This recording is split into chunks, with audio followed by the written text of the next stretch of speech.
जो आज प्रतिवाद रैली निकाला गया आप लोगों के द्वारा, किस विषय में? देखिए, जो भारत सरकार द्वारा, मोदी सरकार द्वारा, बीजेपी के सरकार द्वारा जो हम लोग का मुस्लिम का विरोध में जो वक्फ बिल, उन लोगों ने जो कानून जो पास किया है, काला कानून, वो काला कानून का विरोध में आज का ये प्रोटेस्ट लिए हम लोगों ने किया।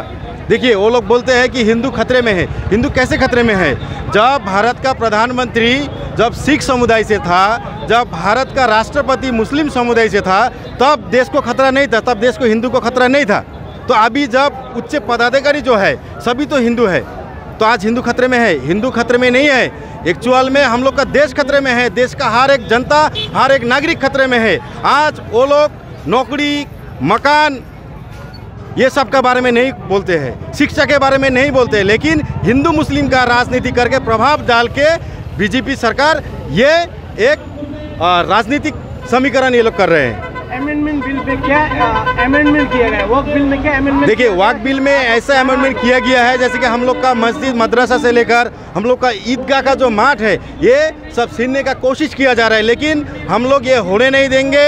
हम लोग का जो न्यायालय है, उच्च न्यायालय है, सुप्रीम कोर्ट है, हम लोग का आश्वास है, विश्वास है कि हम लोग सुप्रीम कोर्ट तक हम लोग जाएंगे। उन लोगों का तो कहना है कि ये गरीब तबके के मुस्लिम के लिए, भलाई के लिए, ये मुस्लिम के भलाई के लिए नहीं है। आज देखिए, आज ताकि ऐसे की जमीन ये राजनीतिकरण हो रहा है। डेवलपमेंट ना करे। नहीं, ये राजनीतिकरण आज मुस्लिम समुदाय के लिए ये बिल लाया गया है।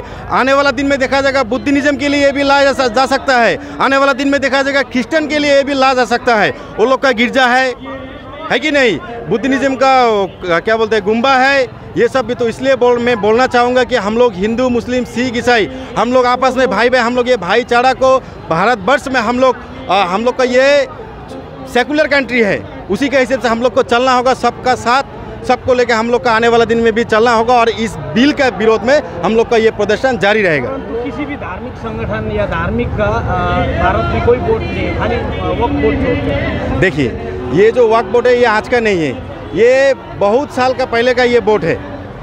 तो वो बोर्ड पहले से ही था, और हम लोग ये बोलना चाहेंगे कि आने वाला दिन में भी ये बोर्ड रहे। क्योंकि देखिए, जैसे कि लाल किला से लेकर हम लोग का ताजमहल जो है, ये तो कोई मुस्लिम समुदाय जाके ग्रिप में लेके नहीं रखा है ना, ये तो सरकार का तत्वाधान में है ना। तो फिर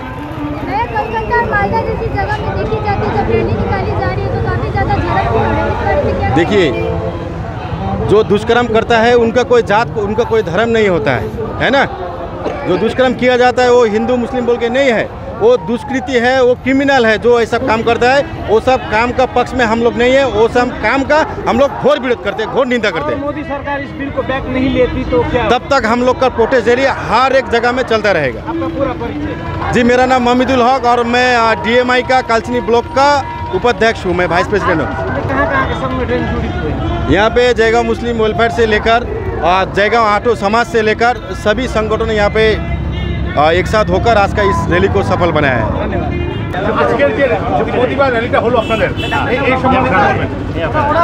আমাদের আজকের এই প্রতিবাদ মিছিল জয়গাঁও মুসলিম ওয়েলফেয়ার সোসাইটির অর্গানাইজে আমাদের আটো সমাজ এবং সমস্ত সমাজবাসী এবং আমাদের মাদ্রাসা কমিটি, মসজিদ কমিটি সকলে মিলে আজকে হাজারো হাজারো লোক একই উদ্দেশ্য, যে কেন্দ্রীয় শাসক দল যেভাবে আমাদের প্রতি যে একের পর এক যেভাবে হেনস্থা করে এবারের মতো যে ওয়াকফ বিল, যে অ্যামেন্ডমেন্ট বিল যে নিয়ে আসছে, সে বিলকে মানছি না, তার প্রতিবাদে আজকে জয়গাঁও শহরে মিছিল। আগামীতে আর কি কর্মসূচি রয়েছে আমাদের? আগামীতে দেখে দেবে, কারণ আমাদের ভারতবর্ষের মুসলমান জেগে গিয়েছে। এই কেন্দ্রীয় শাসক যখন থেকে আসছে ক্ষমতায়, তখন থেকে একের পর এক, কখনো বোরকা, কখনো 3 তালাক, কখনো গোহত্যা, কখনো টুপি, কখনো মাদ্রাসা, কখনো বুলডোজার, একের পর এক মব লিঞ্চিং অনেকই করে কিন্তু আসছে। কিন্তু এখন আমাদের পূর্ব বাপ দাদা যে সম্পদ, যে কবরস্থান থেকে শুরু করে, মসজিদ থেকে শুরু করে, মাদ্রাসা থেকে শুরু করে, খানকা, যে অ্যামেন্ডমেন্ট বিল নিয়ে আসছে, ভারতবর্ষের মুসলমান সমস্ত 40 কোটি মুসলমান কিন্তু এক হয়েছে।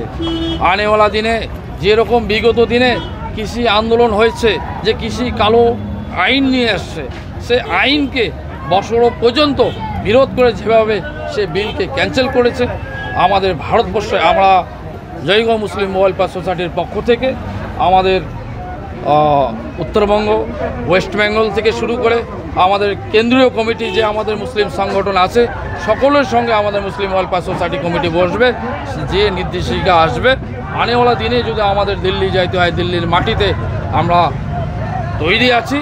আমরা অ্যামেন্ডমেন্ট বিলকে, আমরা কালো কানুনকে আমরা মানছি না। আর সাথে আমাদের জয়গাঁও মুসলিম ওয়েলফেয়ার সোসাইটির পক্ষ থেকে আমাদের যারা মিনি ইন্ডিয়া, আমরা জয়গাঁওতে বাস করি, যে আমাদের হিন্দু ভাইয়েরা আছে তাদের প্রতি আমাদের কোনো হিংসা নেই, কারণ আমরা মিনি ইন্ডিয়া হিন্দু মুসলিম শিখ সাই একসাথে আমরা বসবাস করি। কারণ আমাদের বিরোধ আমাদের একটাই, যে আমাদের কালো কানুন যে নিয়ে আসে সেই কালো আইনের বিরুদ্ধে।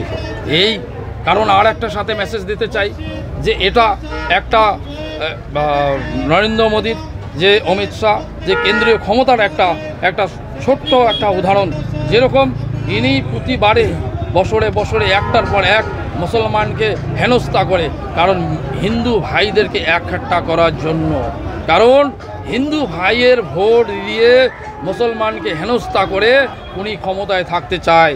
এই কারণ মানুষ এখন মুসলমান থেকে শুরু করে ভারতবর্ষের যারা হিন্দু ভাই আছে তারাও বুঝতে পেরেছে যে নরেন্দ্র মোদী অমিত শাহর প্ল্যান কী। কারণ ভারতের মধ্যে বেরোজগার হয়েছে, মহঙ্গাই বেড়ে গেছে, লাদাখের মতো জায়গায় চীন আসে 40,000 বর্গমিটার যে জমিন কবজা করেছে, সেখানে গল্প নেই।